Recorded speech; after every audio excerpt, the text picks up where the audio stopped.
sana po ay matulungan niyo po ako.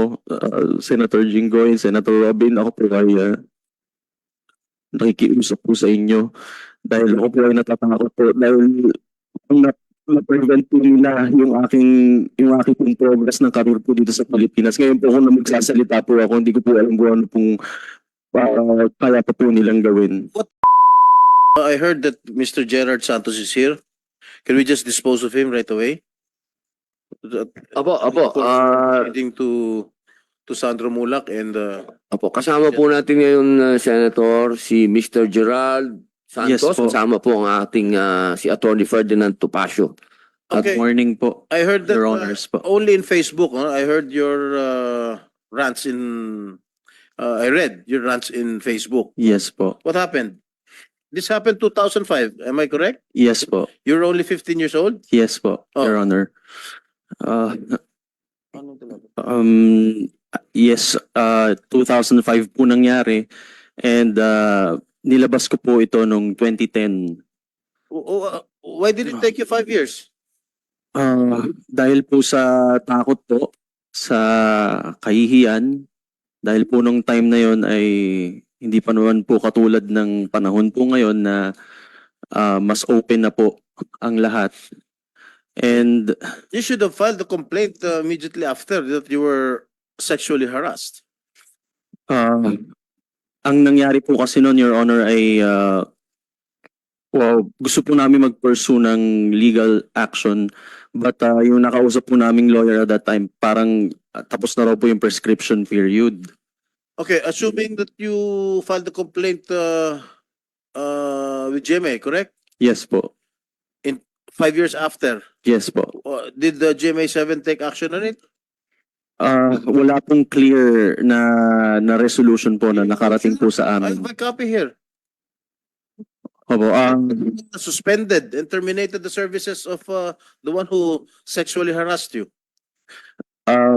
pati po ako At hindi inalis na po nakabalik. nila. Hindi siya na nakabalik. I will not And- mention the name already because you know his name, of course. Yes po. What I'm saying is that GMA7 took action on it. Took action on your complaint.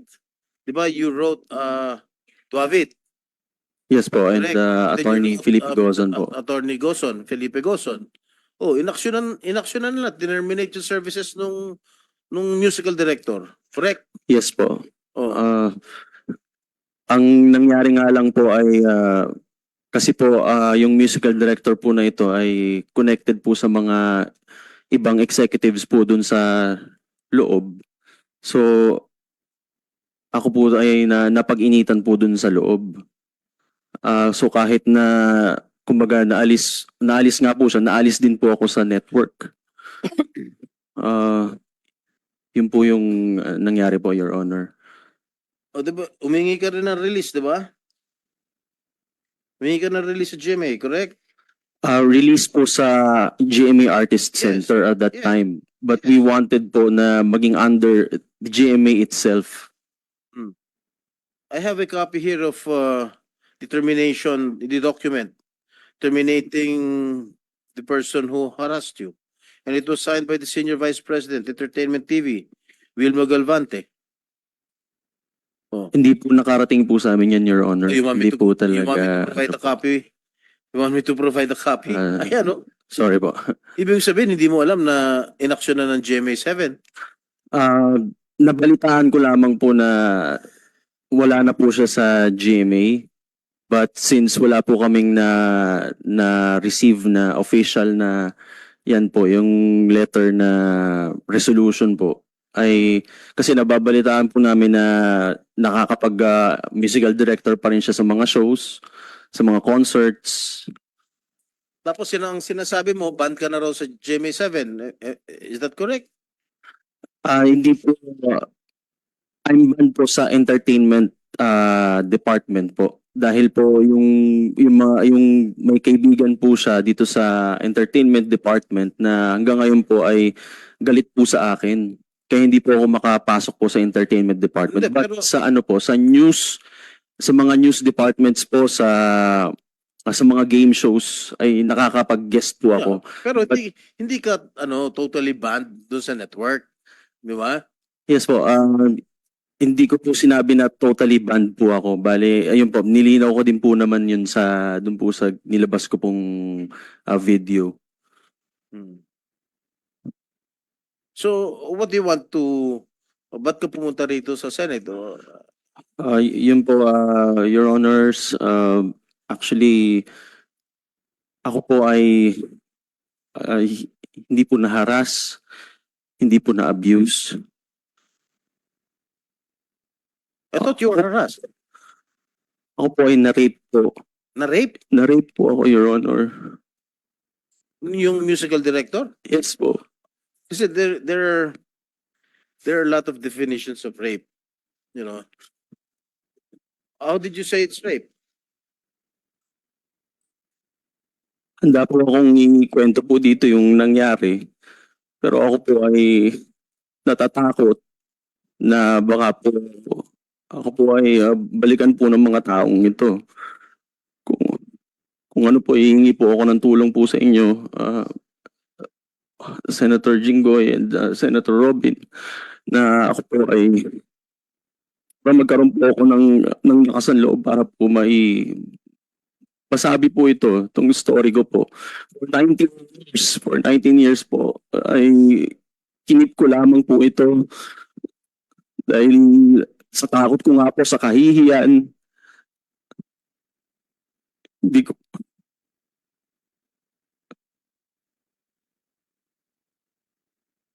dahil hiyang-hiya po talaga ako, lalo na po nung panahon na yun dahil nung dinulog ko nga po ito noon, yung mga nandun po sa loob ay parang dinidismiss lang po nila yung sinabi ko na parang mag-move on ka na lang kasi kalakaran yan dito. Nililabel pa po nila ako na homophobic daw ako kaya ako nare-reklamo yung tao.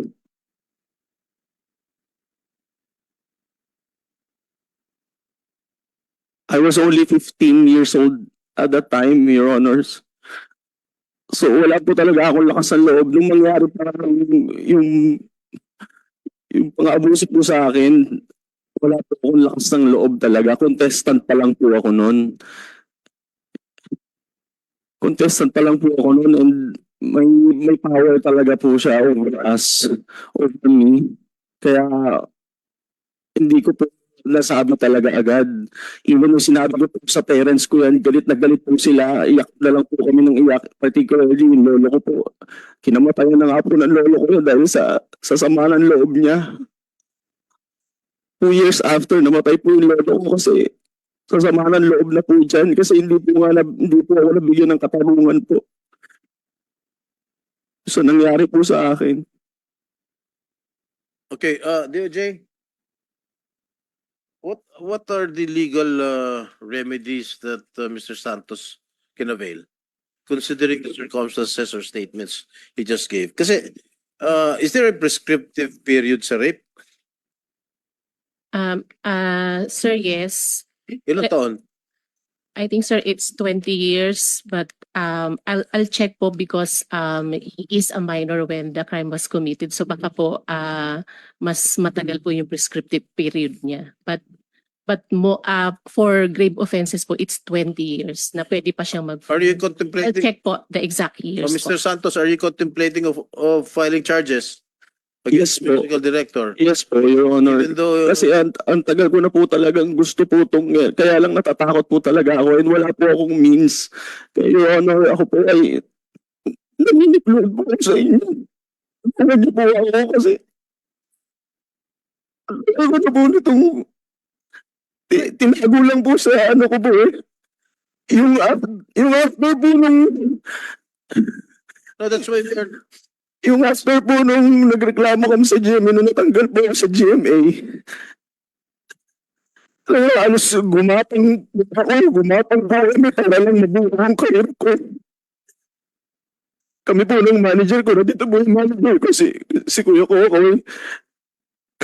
that's why we are here investigating in aid of legislation. Kasi I've heard being members of showbiz together with Senator Robin, this has been prevalent since the 90s. That's why we're going to submit, maybe the committee of Senator Robin is going to submit a committee report with regard para matigil na itong sexual harassment within the movie industry. Opo, This has been going on since early 90s. Opo, yun po nung At nangyari. hindi lang lalaki pati babae. Pati babae, hindi lang lalaki. Yun po, sobrang bumapang po kami. And nagpasalamat na lang po talaga ako na yung mga interviews ko po actually nung sinasabi kong marami pong beses na gusto ko sumuko na kasi dumating po talaga sa point na parang gusto ko na rin pong tapusin po yung buhay ko kasi ako rin po yung breadwinner ng family ko. So, hirap po talaga ako kung paano ko po itataguyod yung family ko na napigilan po yung mga opportunities po sa akin. Kumusta naman ang career mo ngayon? Sa ngayon po, wala po akong Umalis ka sa GMA7. Di ba lumipat ka sa TV5? TV5 po ako, pero You were asking for a release from GMA7, correct? yes po. Oh. Yes po, Your Honor. You transferred to TV5. Yes po. Oh, what happened to your Binigyan career? binigyan po nila ako ng opportunity na makapag-show sa weekly show din po nila. Pero eventually ay hindi naman po nag-prosper yung shows at nawala din po ako. Wala rin nangyari. Yes po. At ayun po, napapasok na po ako sa teatro. At thankfully po ay dumating po yung pangalawang parang second win po nung career ko nung nabigyan po ako ng opportunity po sa Miss Saigon po. Nakapasok po ako sa Miss Saigon. Doon lang po talaga nabuhay lang uli yung confidence ko na halos nasira na po parang in-revent na po ang yung opportunities ko po, yung mga kakataon ko po dito sa Pilipinas. And thankfully po nabigyan po ng opportunity sa international stage. Very good.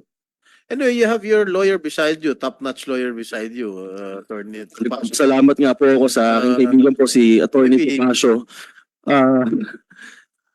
We will not prevent you from filing a rape case against your accuser, against your yung Yes po. musical director. We will not prevent you. That is your prerogative. You seek advice from your lawyer.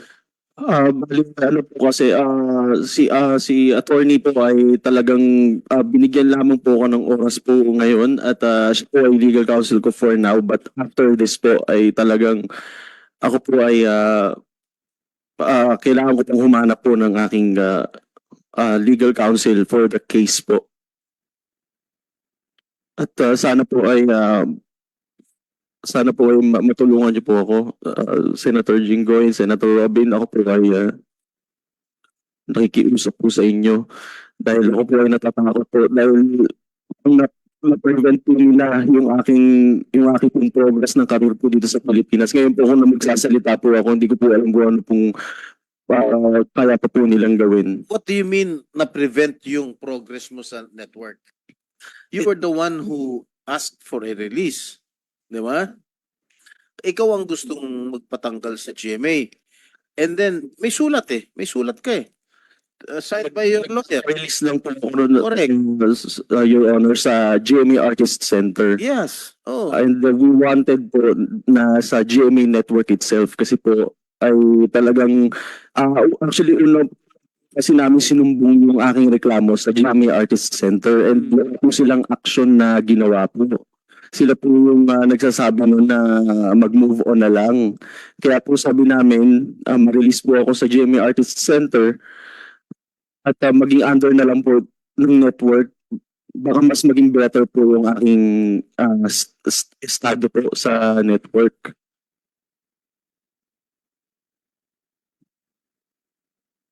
I have a copy of the letter of your lawyer. Notice of rescission of GMA Artist Management Agreement. Ikaw ang gusto magpa-release Oh. Sa Artist Center po, sir. Di ba yun ang Your Honor. bumubuhay, yun ang nag-build up sa mga artista, yung Artist Center? Po, pero Tama ba? may mga artists po na under GMA network itself po. So nagpapa-release ka sa Artist Center. Opo, din po sa artist management nila. Pero pwede pong under GMA network ka po. at that time. Sinisi mo po, unfortunately, GMA has failed to perform its obligation under the agreement as discussed in Mr. Santos's letter dated February 9, 2010. On the basis of the above, our client has decided to rescind the agreement. Ooh. Accordingly, this letter constitutes formal notice of rescission of the agreement effective upon receipt hereof.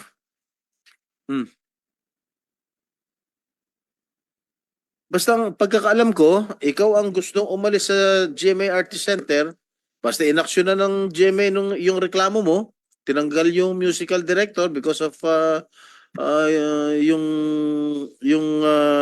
charge mo na you were sexually harassed. Yes po, pero yun nga po, sa GMA Artist Center lang po. And sinabi po namin sa letter na gusto po namin sa GMA network maging under po ako. What did they say? Wala po silang sinabi, basta nirelease na lang po nila ako. Anyway, may you have your lawyer there beside you. You can seek advice from your lawyer.